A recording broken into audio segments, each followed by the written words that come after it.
With our piecewise linear model, we now know how to analyze diode circuits that only have DC sources, but what do we do if we throw an AC source into the mix? So let's consider this circuit below.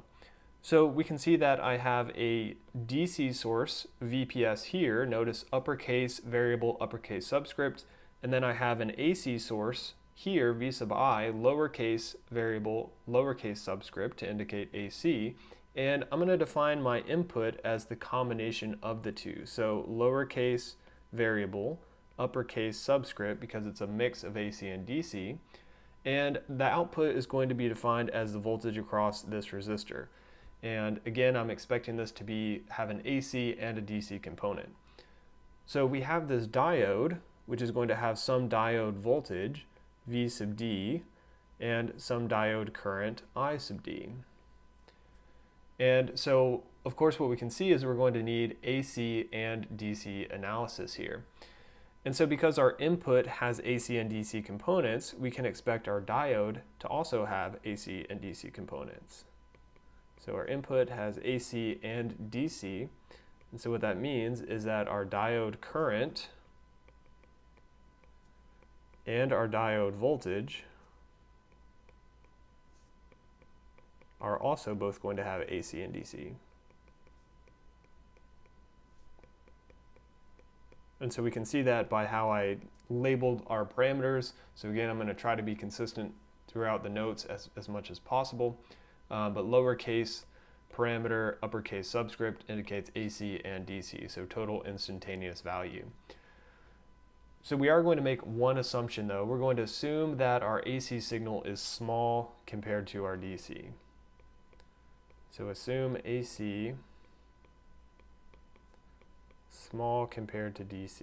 And so we're not going to put any numbers in terms of doing a specific calculation here, but just to give you sort of a feel, let's say maybe this VPS here is on the order of 2 volts and our VI has a magnitude, so maybe it's something like 20 cosine omega t millivolts. So it's going to be much smaller than our DC source.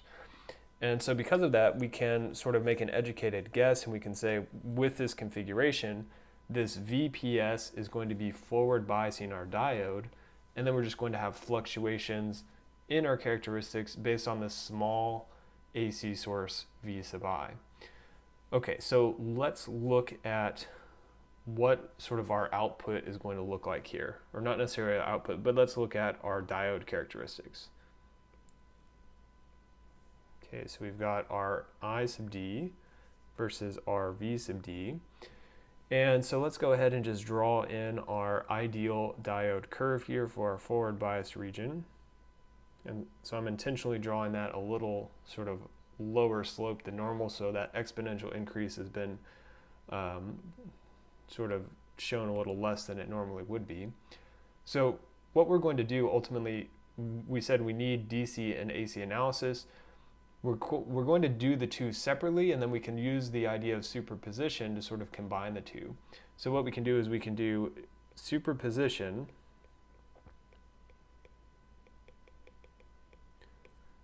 So we can do our DC analysis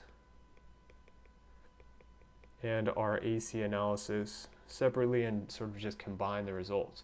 So from our DC analysis, as we saw in our previous example, we can determine our Q point. So let's say we have a Q point somewhere about here. And so I'm going to draw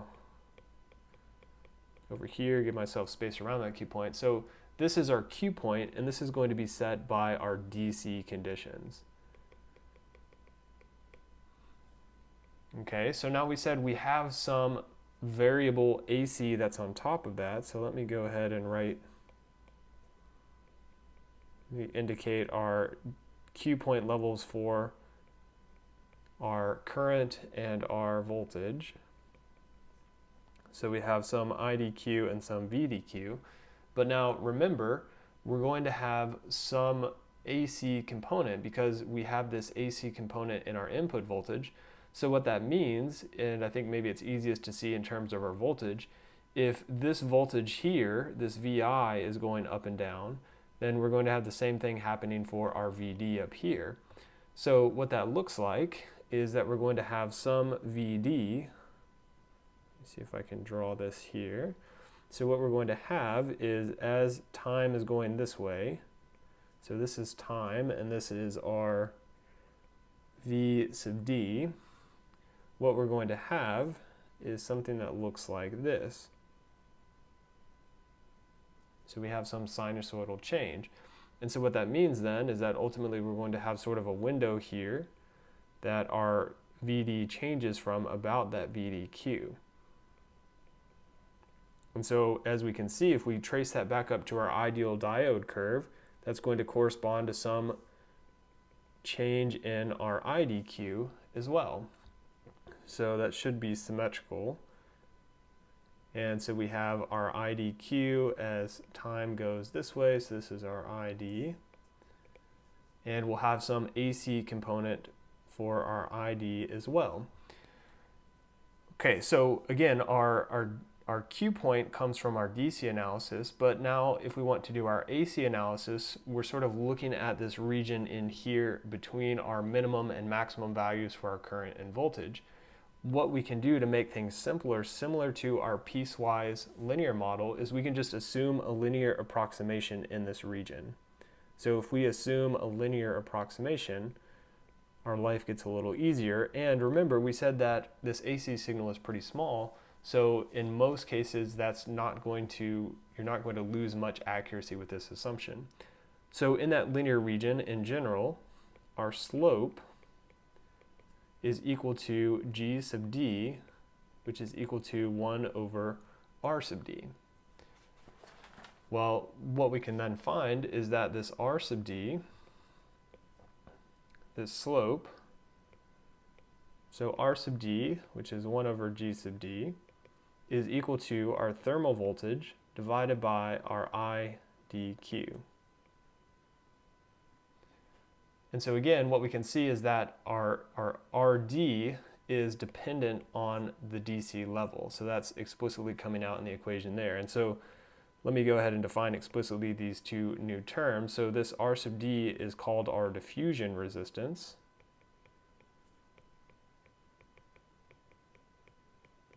And this G sub D is our diffusion conductance.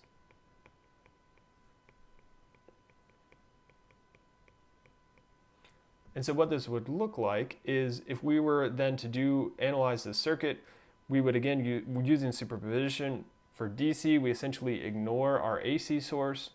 We go through, use the piecewise linear model like we saw before. For AC, we would ignore the DC source. And now when we go to analyze the diode, we're going to replace it with this diffusion resistance, R sub D. Okay, and so there's a more detailed proof in the textbook if you want to see where that is. So that's pages 44 to 45.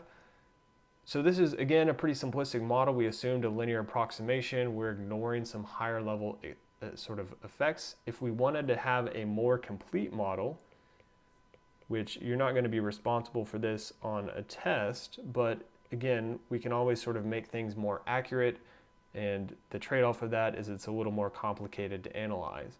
So if we want to make this a little more accurate, we can include some capacitances in here. And I'm just going to briefly mention what these are, and I'll point you to the notes for more description sort of what's going on. So we have our R sub D, which is the same diffusion resistance we talked about up here.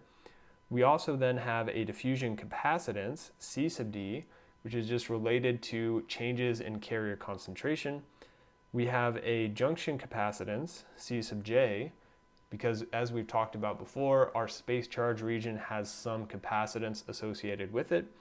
And then we also have an R sub S, a series resistance, which is just the resistance of our bulk N and P-type regions. So our N and P-type regions that are farther away from the depletion region.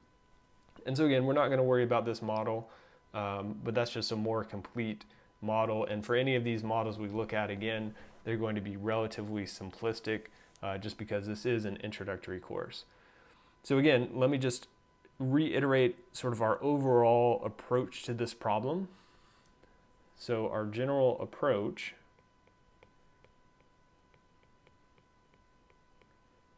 again, we were doing superposition, so the first thing we were going to do was our DC analysis. And so we used that piecewise linear model that we talked about in the previous video. And what that's going to give us is our Q point. So once we know our Q point, we use our small signal equivalent. And so I know that's kind of some new terminology, but we're going to come back and really hit on that later once we get into transistors. But in this case, our small signal equivalent is just this R sub D, this diffusion resistance up in the top there. So we use a small signal equivalent to perform our AC analysis. And again, our parameters for this AC analysis are based on the Q point.